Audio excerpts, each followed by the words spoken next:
Hello friends, welcome back to my channel.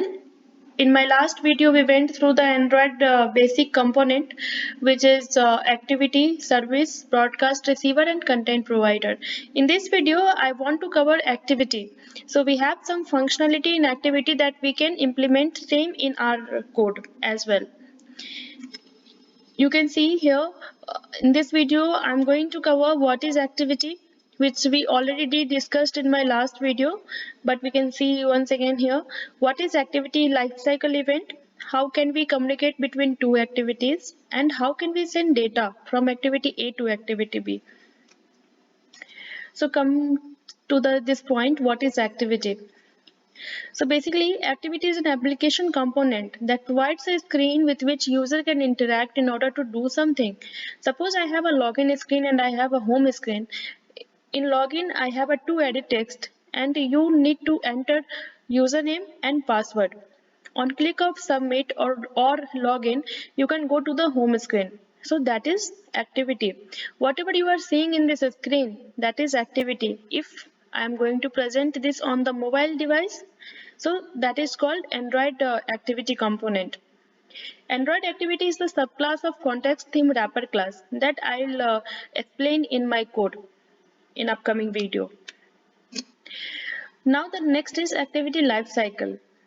Activity life cycle means what is the life cycle of activity, means when it will be start and when it will be end, and what all event will be getting called on the between of start and end. That I'll cover here. You can see we have activity launch. Once activity is launched, on create of activity is getting called, then on start, then on resume. On resume means the user is able to interact with the activity. Then we have on pause. On pause, if suppose some other activities comes on the screen, so on pause of first activity is getting called, and on stop of first activity is getting called, and you are able to see the second activity. And you are not able to see the first activity, you cannot activity is no longer visible, first one. So that time on stop is getting called. And let us suppose you want to come on the first screen, so you will press the back button of system, and you that time activity A on restart is getting called, and then on start, then all the method will call continuously.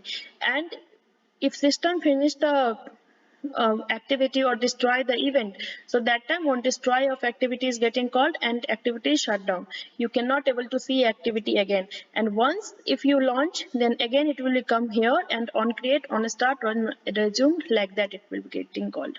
So this is the very internal. I'll show you in the code how can we run activity A, activity B, and what is the all life cycle event method is getting called at that time.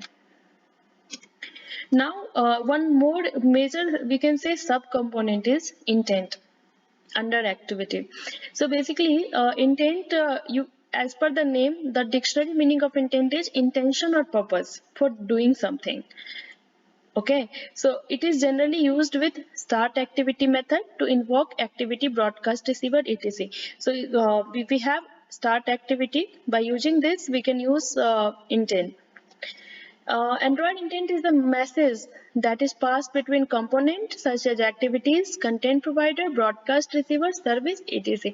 So if you want some communication between two components or same component, let us suppose we have screen A, screen B. You want to send data from screen A to screen B. So that time you can use intent. And if you want two component communication like services or content provider through activity, so that time you can use intent.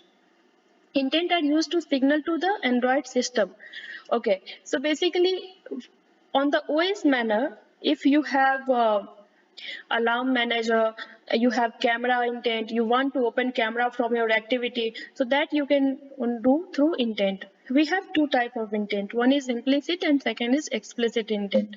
So implicit intent is you need to create intent, and if you want to open any system thing, system camera or some other alarm manager or something, so by using by using this intent object, you can call this, you can set the data, you can pass the URI, you can pass the package name, and you can call the intent by using a start activity, and you need to pass the reference of intent here. And we have explicit intent. It means you need to go from one activity to other activity, so that time you can call the explicit intent. We have intent object. Here under the object you need to pass the context, means activity A you need to pass where you present currently, and then you need to pass the second activity, activity B, where you want to go, and you need to call the start activities again, and you need to pass this reference. That's all. So these are the two basic intent. And now come to the registered activity in manifest.xml.